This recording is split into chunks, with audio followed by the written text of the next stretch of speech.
बिहार की सियासत जाति पर आधारित है।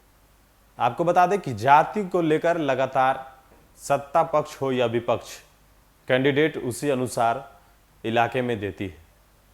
हम 2 सीटों के उपचुनाव की अगर बात कर ले तो जिस तरीके से लगातार आरजेडी की पहले बात करते हैं तो आरजेडी 5,000 वोटों से कहीं ना कहीं तारापुर में पिछले विधानसभा चुनाव जो 2020 हुआ था उसमें हारी थी।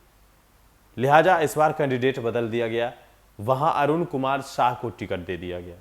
जदयू की बात करें तो जदयू भी इसी प्रकार की सियासत करती है, जाति को ही लेकर आगे बढ़ती है। और बिहार की सियासत में सबसे बड़ा सवाल है कि क्या एक तरफ तेजस्वी यादव मुद्दे की बात करते हैं और दूसरी तरफ जो समीकरण बनता है वो जाति का है।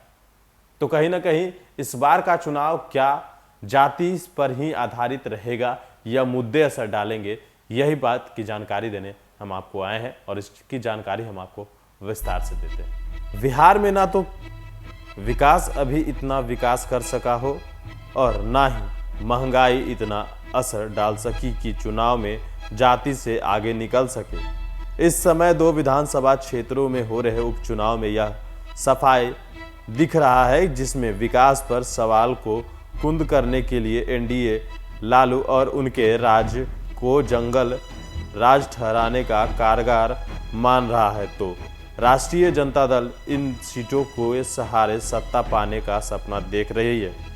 लेकिन चौसर पर सभी ने लड़ाके जाति के हिसाब से ही तय किए हैं।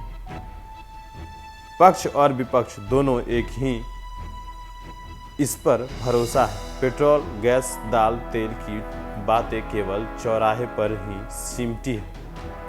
बिहार में तारापुर एवं कुशेश्वर स्थान पर हो रहे उपचुनाव पक्ष विपक्ष दोनों के लिए महत्वपूर्ण है। तेजस्वी इन दोनों के बूते सत्ता पाने का दावा जनता के बीच कर रहे हैं, तो नीतीश 2 विधायकों को अपने पाले में करने के बाद भी 2 के देहांत के कारण 43 पर ही टिके हैं। वे इससे बढ़ाने के लिए हर दाव चल रहे हैं। इस चुनाव में प्रत्याशी भले ही जदयू के हों, लेकिन पूरा एनडीए उनके पक्ष में एकजुट है, जबकि महागठबंधन बिखरा है। कुशवाहा वोटों पर प्रभाव रखने वाले तारापुर से 6 बार विधायक रहे शकुनी चौधरी के छोटे पुत्र रोहित चौधरी का जदयू में स्वागत करते मुख्यमंत्री नीतीश कुमार तारापुर में राजद और कुशेश्वर स्थान में कांग्रेस का प्रत्याशी पिछले चुनाव में दूसरे स्थान पर था। कांग्रेस को यह सीट राजद ने नहीं दी तो उनसे भी दोनों सीटों पर अपने प्रत्याशी उतार दिया। वहीं पिछली बार पूरी लोजपा को लेकर मैदान में नीतीश के खिलाफ उतरे चिराग इस बार अधूरे हैं।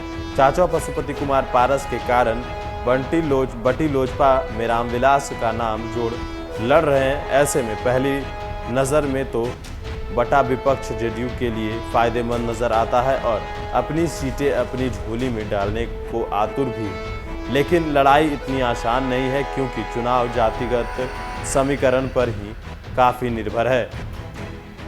बिहार में जाति आधारित राजनीति का ही बोलबाला रहा है। चुनाव चाहे जिस मुद्दे पर लड़ा जाए, आखिर में जाति पर ही आकर टिक जाता है। इस बार भी कुछ ऐसा ही है।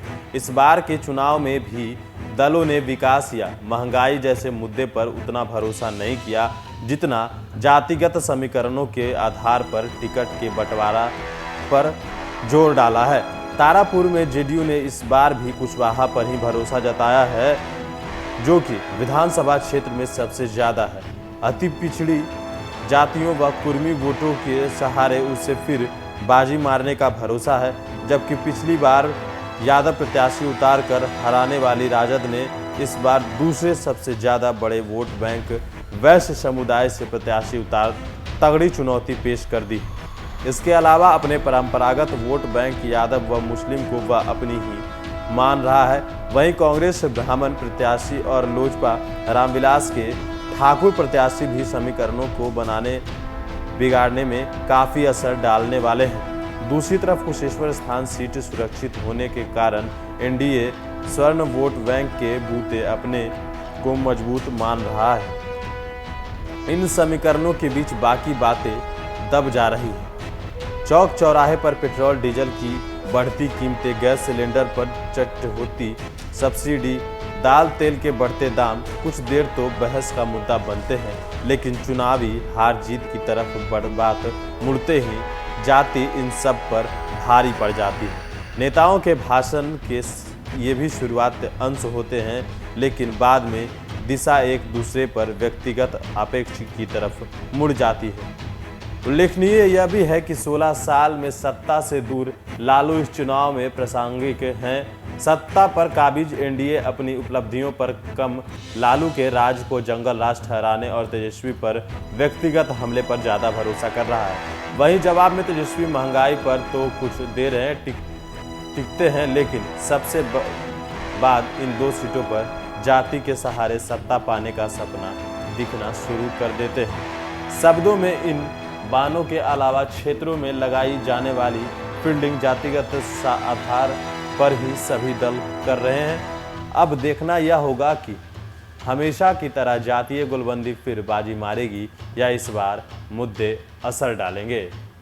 तो देखना यह होगा कि इस विधानसभा की दो सीटों पर उपचुनाव है और इस पर मुद्दे असर डालेंगे या इस बार भी जाति का जो कहा जा रहा है कि जाति को लेकर ही आगे बढ़ रहे हैं तमाम नेता, तो क्या जाति पर ही चुनाव होगा या इस बार मुद्दे असर डालेंगे, ये तो आने वाले वक्त में पता चलेगा। लेकिन फिलहाल हम जनता दल यूनाइटेड की बात कर ले या राष्ट्रीय जनता दल की, दोनों नेता बात तो करते हैं मुद्दे की, लेकिन जब खत्म बात होती है तो उसके बाद जो है जाति की ही बात शुरू हो जाती है। तो कहीं ना कहीं बिहार की सियासत में जाति खत्म होने का नाम नहीं ले रही है। कहीं ना कहीं महंगाई उतनी नहीं हुई है कि जाति को दबा दे।